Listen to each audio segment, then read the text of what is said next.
The first thing we do, let's kill all the lawyers. That's what Shakespeare said nearly 500 years ago.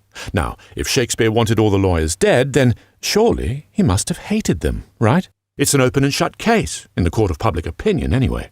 But in a court of law, we'd require slightly more evidence. So, let's dig a little deeper. First things first, Shakespeare didn't actually say it. He wrote it, and then got one of his characters, the very literally named Dick the Butcher, to say it. The line comes from a scene in Henry VI in which Jack Cade, a revolutionary rebelling against the crown, is promising a host of utopian dreams to his followers. He would make small beer illegal so that everyone could drink the strong stuff instead. He would get rid of all the money everywhere, and finally he would make people wear identical clothes. As Jack shouts out these promises to his followers, Dick is undermining him in various asides, eventually calling to kill all the lawyers. A perfectly reasonable thing to say if you're drunk, penniless and sartorially challenged, or at least want to be.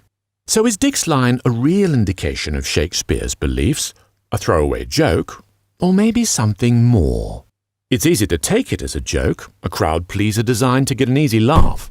It takes Jack's calls to a logical extreme, all the while playing to the audience's prejudices and inviting them into the play.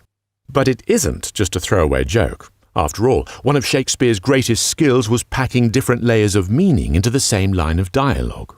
On another level, Shakespeare is undermining the cause of the revolutionaries, satirizing their populist calls for simple answers to complex problems. Very clever.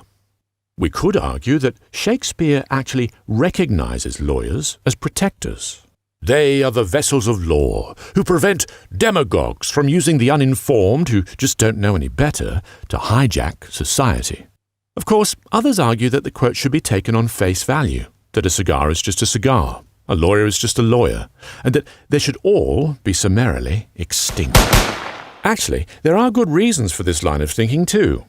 It's a little-known fact that Shakespeare's father, a successful businessman and public servant, had his career cut short by a series of court cases, which his son would certainly remember well.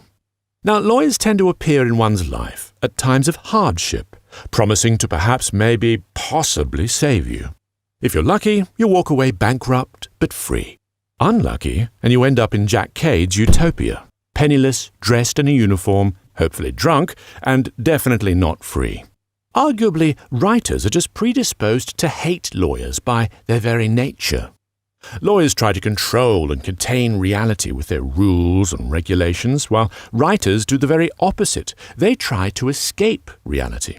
They invent worlds, play with words, test arguments through dramatic action, and try to plumb the depths of the human soul. Ooh. The only thing a lawyer plumbs the depths of is your wallet, and they're exceedingly good at it too. However, some say that Shakespeare actually worked as a lawyer before becoming a playwright. After all, it's the profession he refers to the most in his plays, and he invariably gets the details correct.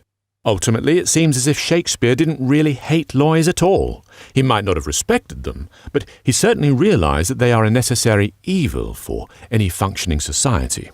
The tragedy is that people only encounter lawyers when they're in trouble, and it's easy to subconsciously associate lawyers with that trouble. They think, kill the lawyer, kill the problem. But, as with many things, a simple answer to a complex problem is rarely the right one. It's a bit like trying to give a unicorn the power of flight by giving it wings. It doesn't fly, and inevitably lands badly.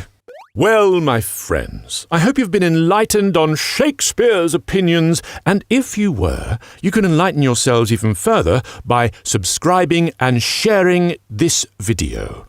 So, thank you wholeheartedly for watching it, and see you next time for the next exciting episode of Side Quest. Close the curtain! Huzzah!